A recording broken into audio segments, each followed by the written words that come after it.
Good morning, नमस्ते, जय श्री कृष्ण, सत श्री अकाल। एक बार फिर आप सब लोगों का स्वागत है केपी कॉलेज के इस यूट्यूब प्लेटफॉर्म पर। प्यारे बच्चों, हम वेस्टर्न पॉलिटिकल थिंकर पढ़ रहे थे, जिसके अंदर हमने अपन ने जो मेन पढ़ाई शुरू की थी वो सेमेस्टर थर्ड का जो फर्स्ट पेपर है पॉलिटिकल साइंस का, उसको ध्यान में रखते हुए की थी, जिसके अंदर इकाई फर्स्ट के अंदर हमने प्लेटो और अरस्तु के बारे में विस्तृत चर्चा कर ली है, कम से कम 10 से 12 वीडियो के अंदर। और इकाई 2 जिसके अंदर थॉमस एक्विनास और मैकियावेली, उनके ऊपर भी हम लोगों ने विस्तृत चर्चा कर ली है। आज इकाई 3 की शुरुआत करते हैं और इकाई 3 के अंदर जो हमारे थिंकर रहेंगे वो रहेंगे हॉब्स, लॉक, रूसो। राजनीति विज्ञान के अंदर अगर किसी बच्चे ने अपने ग्रेजुएशन के अंदर 12th के अंदर पॉलिटिकल साइंस पढ़ी है तो कोई भी बालक ऐसा नहीं होगा जो हॉब्स, लॉक, रूसो के बारे में नहीं जानता। हॉब्स, लॉक और रूसो, अगर इन तीनों का योगदान पॉलिटिकल साइंस से बाहर निकाल दिया जाए तो मध्यकालीन राजनीति और शुरुआत की जो आधुनिक राजनीतिक विचारधारा है, जो राजनीतिक चिंतन है, वो बिल्कुल अधूरा हो रह जाएगा। बहुत महत्वपूर्ण प्रभाव है राजनीति विज्ञान के अंदर हॉब्स, लॉक और रूसो का। तो सबसे पहले अपन एक एक विचारक को पढ़ेंगे और उसके बाद में तीनों का तुलनात्मक अध्ययन भी कर लेंगे। सबसे पहले हॉब्स की बात करते हैं।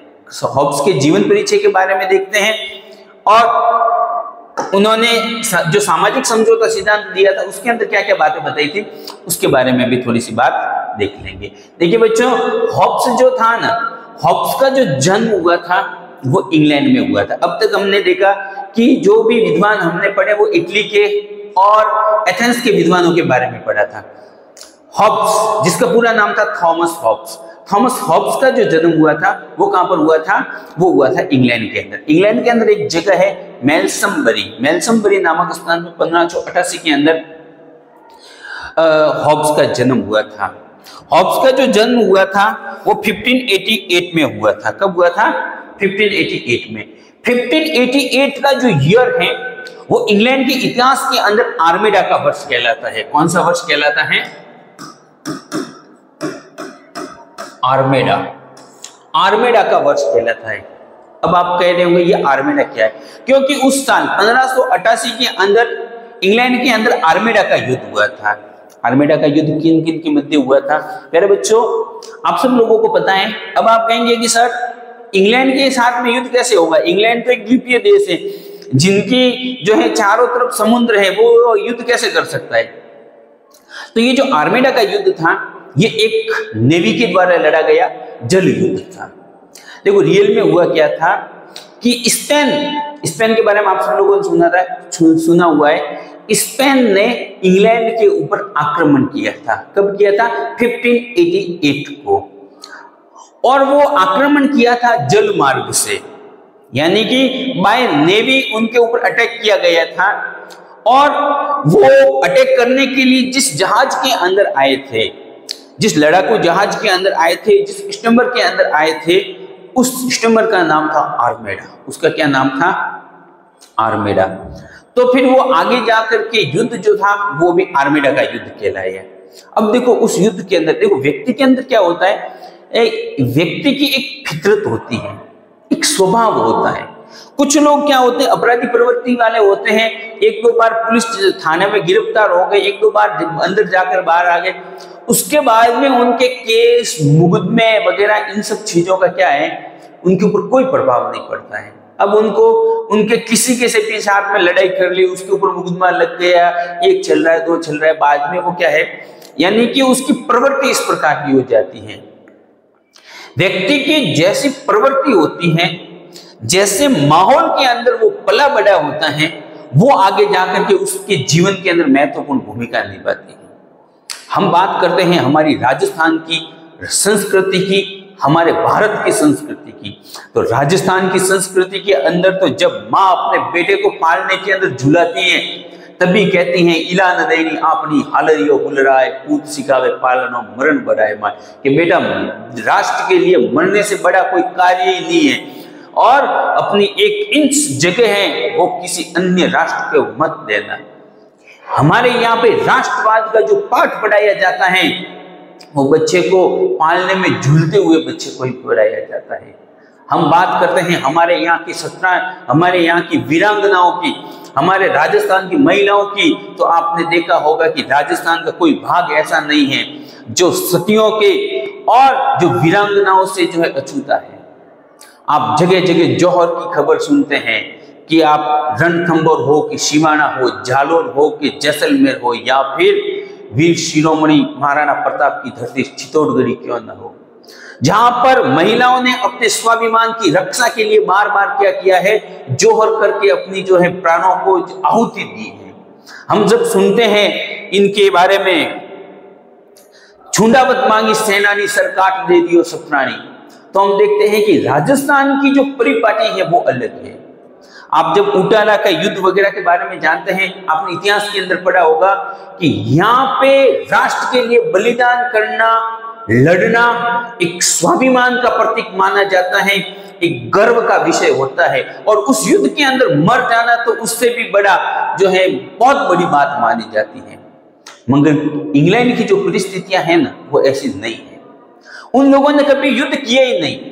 हम लोगों ने तो क्या है, कई सैकड़ों वर्षों तक अरबों के आक्रमण झेले हैं, तो हम तो लड़ के उस लेवल, हमारा तो वो लड़ने के हम आदी हो गए। उन लोगों ने कभी युद्ध झेला ही नहीं, उन्होंने कभी डर देखा ही नहीं। भय क्या होता है, डर क्या होता है, भय क्या होता है, लड़ाई कैसे करनी है, ये इस प्रकार के युद्ध के वातावरण के वो अनुकूल नहीं थे।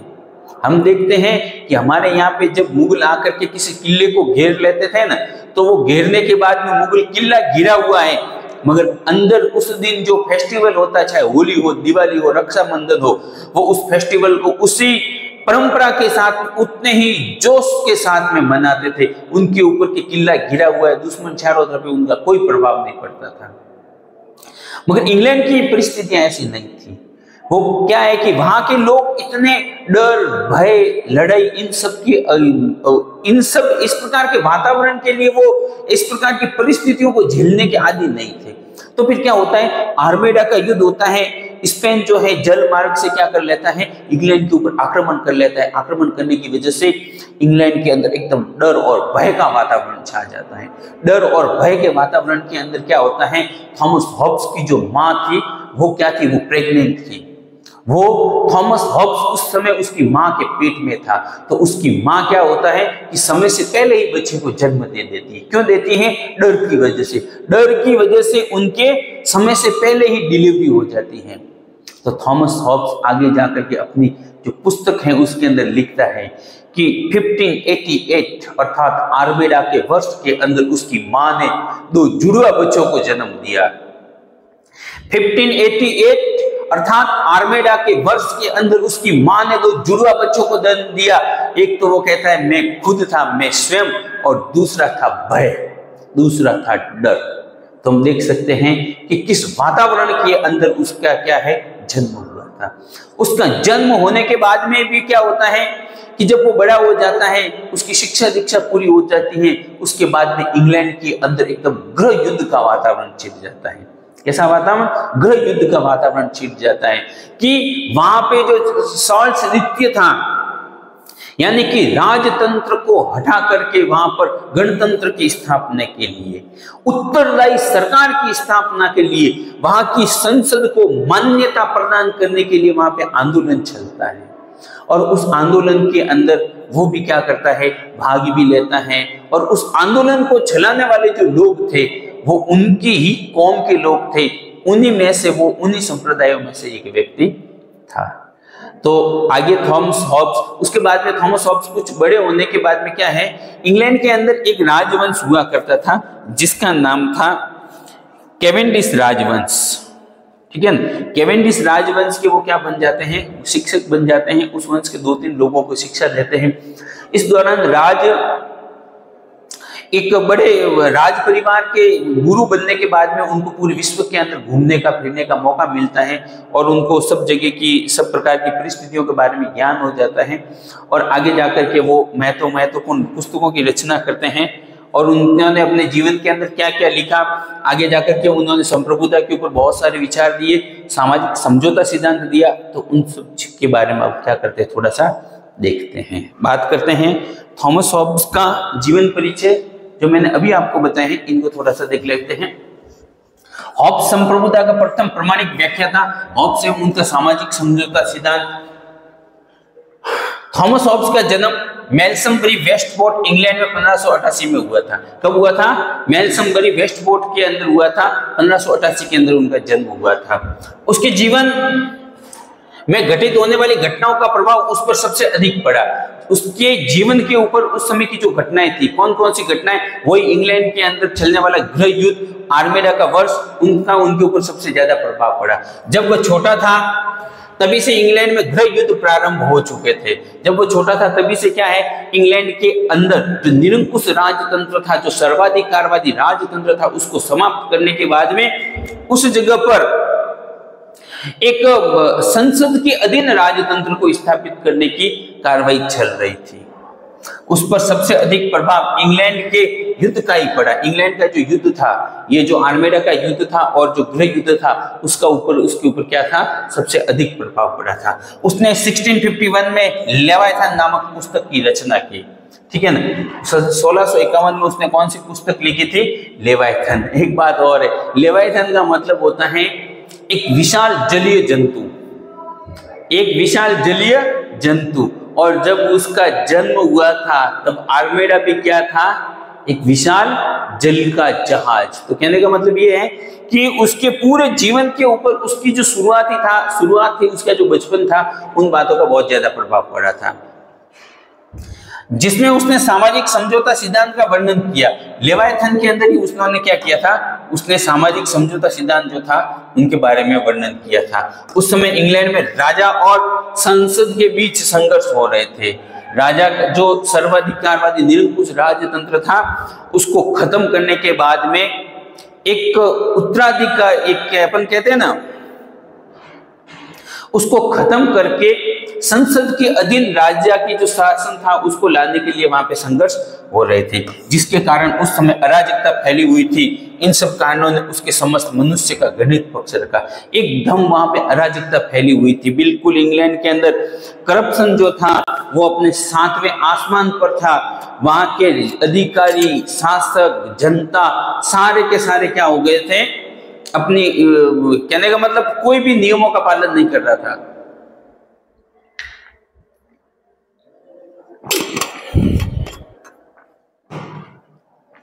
कानून जो था वो सही ढंग से कार्य नहीं कर पा रहा था।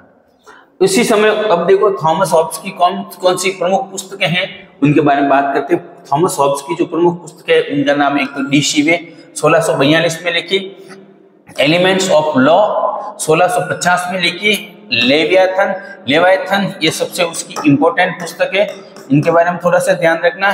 डी कार्पोरे 1655 में लिखी और डी होमिने जो कि 1659 के अंदर इस पुस्तक की रचना उन्होंने की थी। बात करते हैं हॉब्स की संप्रभुता की विशेषताएं। हॉब्स ने सबसे ज्यादा जो बातें कही हैं वो संप्रभुता के ऊपर कही है। देखो संप्रभुता के अंदर क्या होता है, संप्रभुता मतलब सर्वोच्च शक्ति। आप संप्रभुता के बारे में जानते हैं, सॉवरेंटी शब्द लैटिन भाषा के सुप्रेनस से बना है, सुपर प्लस एनस, सर्वोच्च एनस शक्ति, सर्वोच्च शक्ति, यानी कि राज्य के अंदर एक ऐसी शक्ति जो क्या करे, उस राज्य के अंदर सबसे ऊपर हो। राज्य 4 तत्वों से मिलकर के बनता है। निश्चित क्षेत्र, एक उसके अंदर शासक या राजा, एक उसके अंदर जनता का होना जरूरी है और उसके अंदर क्या होनी चाहिए, संप्रभुता होनी चाहिए। तो हॉब्स की जो संप्रभुता थी वो निरंकुश राजतंत्र के अंदर थी। हॉब्स चाहता था कि राज्य के अंदर राजतंत्र बना रहे, निरंकुश राजतंत्र। मगर वो क्या है कि उस निरंकुश राजतंत्र के अंदर भी देखो, एक तो होता है निरंकुश राजतंत्र,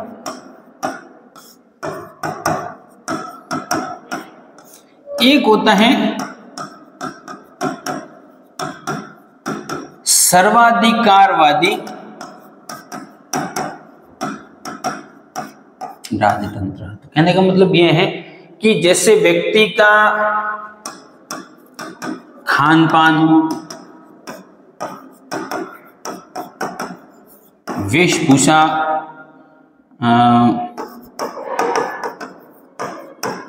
संस्कृति, शिक्षा, रिवाज, विवाह, जन्म, ये जो चीजें होती हैं जिनको अपन आजकल मानवाधिकारों के अंदर शामिल होते हैं, क्या व्यक्ति खाएगा, क्या पिएगा, किसके साथ में विवाह करेगा, कैसा जीवन जिएगा, ठीक है नहीं, वो किस धर्म के अनुकूल अपना क्या है कि आचरण करेगा, रिवाज क्या रहेंगे, उसकी संस्कृति क्या रहेगी, ये सारी की सारी जो बातें होती है ना, वो सर्वाधिकारवादी राजतंत्र होता है, उसके अंदर इसको क्या होती है, ये प्रभावित होती है, इसके अंदर क्या होती है, प्रभावित होती है। इनके ऊपर भी क्या होता है, कानून बना हुआ होता है, शासक होता है वो इनके ऊपर, इनको भी क्या करता है, इस मामले में भी हस्तक्षेप, यानी कि इन मामलों में क्या करता है, हस्तक्षेप करता है, ठीक है। सर्वाधिकारवादी राजतंत्र क्या करता है, इन मामलों में हस्तक्षेप करता है। मगर निरंकुश राजतंत्र होता है वो ये कहता है ये सारे के सारे मामले हैं, इनके ऊपर बिल्कुल भी हस्तक्षेप नहीं करता है, कि नहीं, इनके ऊपर कोई हस्तक्षेप नहीं, व्यक्ति को जो खान पान रहन सहन वगैरह जो भी है वो उसकी अपनी मर्जी से होना चाहिए। तो हॉब्स की जो संप्रभुता थी वो कैसी थी, वो निरंकुश राजतंत्र में विश्वास करता था, मगर निरंकुश राजतंत्र के अंदर भी वो जो है सर्वाधिकारवादी राजतंत्र के अंदर विश्वास नहीं करता था, सर्वाधिकारवादी राजतंत्र में विश्वास नहीं करता था। उनका कहना था कि ये जो व्यक्ति के कुछ मूलभूत अधिकार होते हैं, जो मानवाधिकार होते हैं, उनके ऊपर राज्य को हस्तक्षेप नहीं करना चाहिए, बल्कि शासक व्यवस्था जो है उनका निरंकुश राजतंत्र का मतलब क्या था, उसके निरंकुश राजतंत्र का मतलब था कि संप्रभुता एक व्यक्ति या एक संस्था के पास होनी चाहिए। संप्रभुता कहाँ होनी चाहिए, एक व्यक्ति या एक संस्था के पास में होनी चाहिए। ये जो सामंतवादी प्रणाली होती है, संस्थागत प्रणाली होती है, स्तरों के विभिन्न स्तरों के अंदर बटी हुई सरकार होती है, उनका वो क्या करता है, विरोध करता है। थोड़ी सी इन बातों को पढ़ लेते हैं। हॉब्स का मानना था कि संप्रभुता अप्रतिबंधित और सर्वव्यापी होती है, संप्रभुता के ऊपर कोई प्रतिबंध नहीं लगा सकते, और संप्रभुता क्या होती है, सभी जगह व्यापक होती है। कोई भी राज्य का कोई भी भौतिक या अभौतिक तत्व संप्रभुता से अछूता नहीं है। संप्रभु के पास शांति और न्याय के संरक्षण के लिए जरूरी अधिकार है। संप्रभु के पास क्या है, न्याय करने के लिए और राज्य का संरक्षण करने के लिए क्या है, बहुत सारे अधिकार हैं, सारे के सारे अधिकार हैं। संप्रभु के जो अधिकार हैं उनको न तो त्यागा जा सकता है, नहीं हस्तांतरित किया जा सकता है। संप्रभु कौन, जिन व्यक्ति के पास संप्रभुता है, संप्रभुता धारी व्यक्ति जो होता है वो कौन, क्या कहलाता है, संप्रभु कहलाता है। तो संप्रभु के जो अधिकार हैं उन अधिकारों को न तो त्यागा जा सकता है और न वो अधिकार किसी और को दिए जा सकते।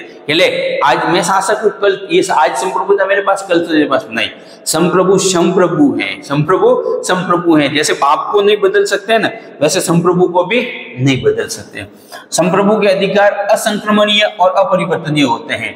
संप्रभु के जो भी अधिकार हैं, अर्थात वो राज्य की भलाई के लिए, राज्य के नागरिकों की सुरक्षा के लिए क्या कार्य करेगा, वो अधिकार कैसे होते हैं, अपरिवर्तनीय होते हैं। उसके अंदर कोई भी अन्य परिवर्तन नहीं कर सकता है, उसके अंदर परिवर्तन संप्रभु खुद ही कर सकता है। और वो भी क्या है, नेचर को ध्यान में रखते हुए, प्रकृति को ध्यान में रखते हुए, हाँ प्राकृतिक रूप से ये सही है तो ही हो सकता है, उसके अंदर परिवर्तन बाकी नहीं हो सकता। परिवर्तन संप्रभु का कोई भी कार्य अन्यायपूर्ण नहीं हो सकता। संप्रभु जो भी कार्य करता है वो क्या होता है, न्यायपूर्ण होता है। यहाँ पे कहीं ना कहीं राज्य के दैवीय सिद्धांत की झलक देखने को मिल रही है। फिर भी जो है संप्रभु की आप क्या है उसकी आलोचना नहीं कर सकते, वो जो भी कार्य करता है न्यायपूर्ण करता है, उसका कोई भी कार्य अन्यायपूर्ण नहीं हो सकता। संप्रभु शक्ति किसी एक व्यक्ति या सभा में निहित हो सकती है। मैंने अभी आपको बताया ना कि संप्रभु की जो शक्ति हो क्या होगी, कोई एक व्यक्ति निश्चित, यहाँ पे व्यक्ति कैसा होगा, निश्चित, कोई भी एक निश्चित व्यक्ति या निश्चित व्यक्ति संस्था के अंदर संप्रभु की शक्ति हो सकती है। हॉब्स का मानना था कि लोगों ने सामाजिक अनुबंध बनाते समय पूर्ण संप्रभुता की सहमति दी थी। यानी कि जब लोगों ने क्या किया था, सामाजिक अनुबंध किया था, आपस में समझौता हुआ था, तो समझौते के समय क्या थी, संप्रभुता के ऊपर जो बात हुई थी वो कैसी हुई थी, पूर्ण संप्रभुता की हुई थी। आधी अधूरी संप्रभुता की बात नहीं हुई थी कि संप्रभुता के अंदर सारी बातें शामिल होगी। हॉब्स ने संप्रभुत्व पर किसी तरह के संपत्ति से जुड़े बंधनों को खारिज किया है। अभी देखो, कुछ पहले के जो विद्वान हुए हैं उन लोगों ने क्या है कि संपत्ति का साम्यवाद दिया था। प्लेटो ने संपत्ति का साम्यवाद दिया था, जिसके अंदर वो कहता है कि जो शासक है उसके पास निजी संपत्ति नहीं होनी चाहिए। निजी संपत्ति होने से क्या होगा कि वो भ्रष्ट हो जाएगा। मगर वो इस प्रकार की किसी भी बात का क्या करता है, विरोध करता है। कह रहे वो कहता है कि नहीं, संपत्ति शासक के पास क्या है, हो सकती है। ठीक है, अब हम हॉब्स का जो सामाजिक समझौता सिद्धांत है उनके बारे में थोड़ी बात करते हैं। किसके बारे में बात करते हैं, हॉब्स का सामाजिक समझौता सिद्धांत। क्या था हॉब्स का सामाजिक समझौता सिद्धांत, उसने उसके अंदर क्या क्या बातें लिखी, उसके बारे में बात करते हैं। देखो, हॉब्स, लॉक, रूसो, इन तीनों का हम जब सामाजिक समझौता पढ़ेंगे तब सबसे पहले हम बात करेंगे मानव स्वभाव, कि भाई इन विद्वानों ने मानव स्वभाव के ऊपर क्या बात की।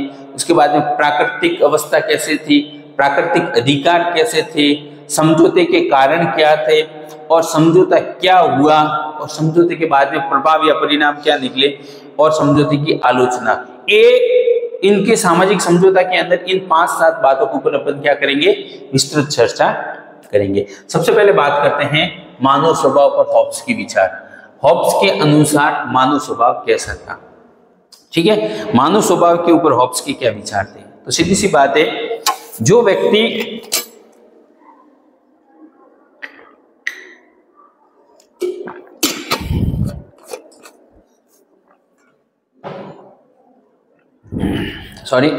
जो व्यक्ति अराजकता के वातावरण के अंदर, युद्ध के वातावरण के अंदर बड़ा हुआ है, वो व्यक्ति कभी भी उसकी नजरें कभी भी जो है ना सकारात्मक नहीं हो सकती। उसकी नजरों में व्यक्ति का जो स्वभाव रहेगा, राज्य की जो अवस्था रहेगी वो कैसी होगी, उसका जो दृष्टिकोण रहेगा वो सदैव निराशावादी दृष्टिकोण रहेगा।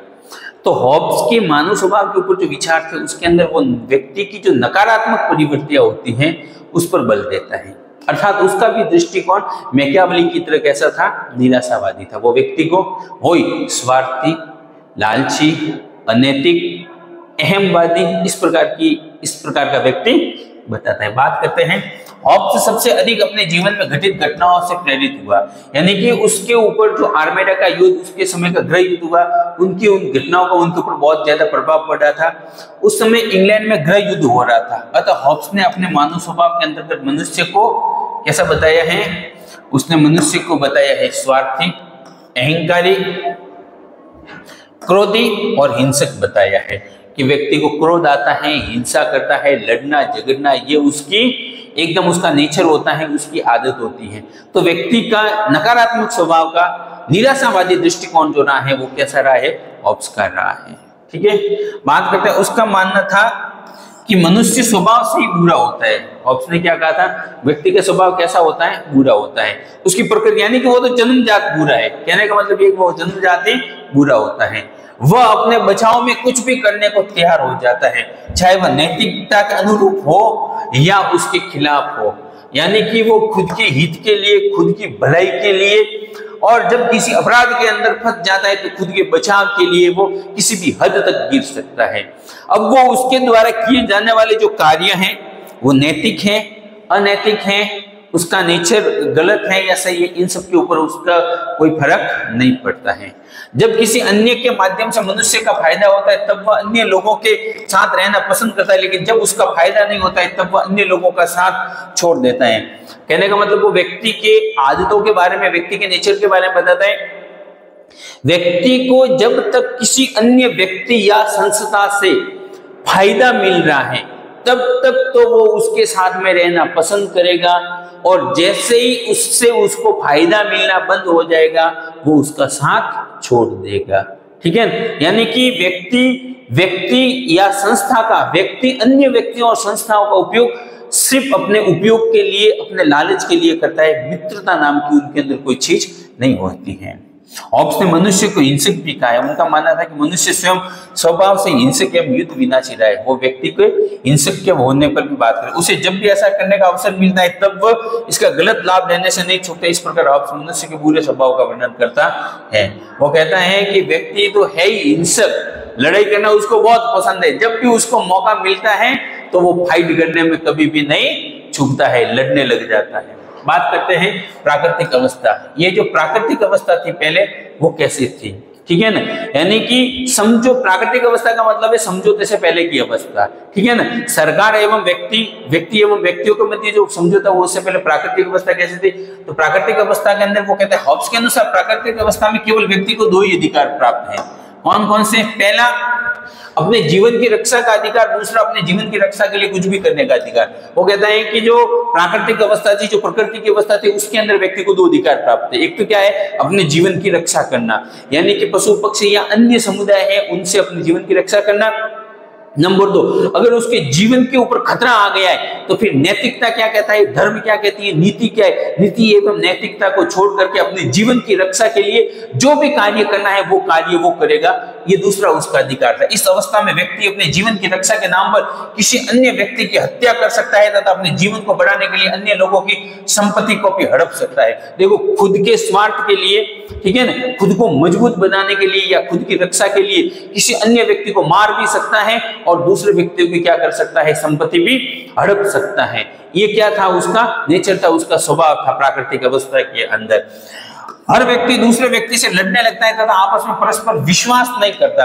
कोई भी व्यक्ति क्या करते हैं, आपस में एक दूसरे की संपत्ति को हड़पने के लिए और एक दूसरे से खुद को खतरा महसूस करते हैं और लड़ते रहते हैं और आपस में एक दूसरे के ऊपर कभी भी विश्वास नहीं करते हैं। इस अवस्था में जीवन की कोई कीमत नहीं होती, कोई भी किसी को समाप्त कर सकता है। यह अवस्था सत्य ही सत्य पर आधारित है। ये जो अवस्था थी प्राकृतिक अवस्था, उसके अंदर जीवन की कोई भी वैल्यू नहीं थी। कब कौन किसी को मार दे, कब कौन किसी की संपत्ति को हड़प ले, इसके ऊपर कोई भी नहीं था। वो अवस्था कैसी थी, सत्य ही सत्य है, ठीक है ना। शक्ति ही क्या है, सत्य है। जो शक्तिशाली है वो सही है, ठीक है, पावर इज राइट, यानी कि जिसके पास शक्ति है वो सही है, जो कमजोर है वो गलत है। शक्ति के बल पर ही सब चीजें होती थी। शक्ति उस समय की व्यवस्था का एक प्रमुख तत्व था। अन्य शब्दों में कहे कि यह अवस्था एक जंगल राज है तो यह गलत नहीं होगा। हॉब्स के अनुसार इस अवस्था में कुछ विवेकशील लोग भी होंगे जो शांति प्रिय होंगे। ये जो अवस्था थी वो कैसी थी, अराजकता की अवस्था थी, जंगल राज की अवस्था थी। मगर इस अवस्था के अंदर भी क्या थे, कुछ लोग जो ऐसे थे जो शांति प्रिय थे। मगर ऐसे वातावरण के अंदर जो शांति प्रिय लोग थे, उन लोगों को समाज के जो अन्य लोग थे वो क्या है, शांति से जीने नहीं दे रहे थे, शांति से उनको रहने नहीं दे रहे थे। तो ये हमने हॉब्स के जीवन परिचय और उनके कुछ शुरुआती विचारों के बारे में बात की। कल हॉब्स के सामाजिक समझौता सिद्धांत के बारे में बात करेंगे। आज के लिए इतना ही, धन्यवाद, जय हिंद।